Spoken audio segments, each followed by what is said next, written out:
بسم الله الرحمن الرحيم السلام عليكم ورحمة الله وبركاته نحمده ونصلي على رسوله الكريم أما بعد সম্মানিত বন্ধুগণ, তো আপনারা সকলেই কেমন আছেন? আশা করি আল্লাহ সুবহানাহু ওয়া তাআলার রহমতে সকলেই ভালো আছেন। আমিও আল্লাহ সুবহানাহু ওয়া তাআলার রহমতে খুবই ভালো আছি, আলহামদুলিল্লাহ। সম্মানিত বন্ধুগণ, তো আজকে আপনাদের মাঝে একটি বিষয় নিয়ে আসলাম, আল্লাহ পাকের গুণবাচক নামের আমল। আল্লাহ তাআলা গুণবাচক নাম থেকে একটি নাম হইতেছে ইয়া ফাত্তাহু। ইয়া ফাত্তাহু নামের আমল করিলে কি কি উপকারিতা আছে, আজকে এই বিষয়ে আপনাদের মাঝে আলোচনা করব ইনশাআল্লাহ। প্রথমে আমরা জেনে নিই ইয়া ফাত্তাহু এর অর্থ কি। ইয়া ফাত্তাহু এর অর্থ হে প্রশস্তকারী। যে ব্যক্তি নতুন কোনো ব্যবসা বাণিজ্য বা নতুন চাকরি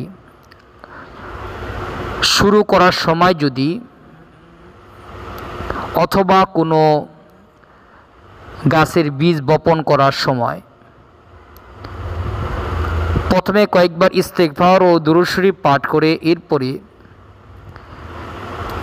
1001 বার যদি ইয়া ফাত্তাহু এই এসএমটি পাঠ করে এরপরে নতুন ব্যবসা আরম্ভ করে বা নতুন চাকরি শুরু করে বা যদি কোনো গাছের বীজ বপন করে তাহলে 1001 বার না 101 বার পাঠ করবে, এরপরে বীজ বপন করবে। ইনশাআল্লাহ প্রচুর পরিমাণ বরকত পাইবে ইনশাআল্লাহ। চাকরির মধ্যেও বরকত পাবে, ব্যবসার মধ্যেও বরকত পাবে, কোনো বীজ বপন করলে সেই গাছের ফলের মধ্যে বরকত পাইবে ইনশাআল্লাহ, প্রচুর পরিমাণে বরকত পাবে। 2 নম্বর, কেউ যদি সূর্য ওঠার সময় এবং সূর্য ডোবার সময় হাত বুকের উপর চেপে রেখে 7 বার ইয়া ফাত্তাহু এই এসএম পাঠ করে প্রতিদিন, পাঠকারীর মনের কালিমা দূর হবে, অহংকার হিংসা ইত্যাদি দূর হবে ইনশাআল্লাহ। সকল কাজ করা তার জন্য সহজ হবে, অভাব দূর হবে, রিজিক বৃদ্ধি পাবে ইনশাআল্লাহ।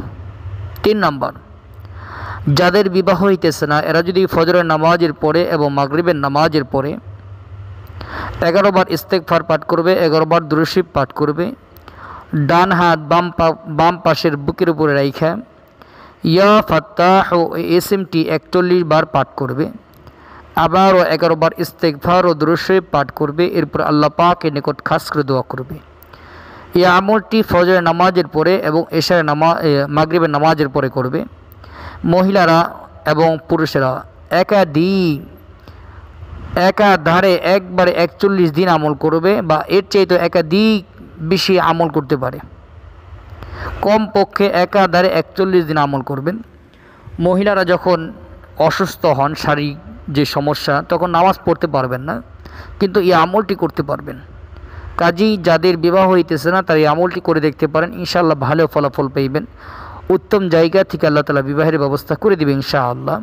আল্লাহ সুবহানাহু ওয়া তাআলা আমাদেরকে দুনিয়ার যে কোনো সমস্যার সম্মুখীন হলে কোরআনে আমল করার তৌফিক দান করুন, আমিন। আসসালামু আলাইকুম ওয়া রাহমাতুল্লাহি ওয়া বারাকাতুহু।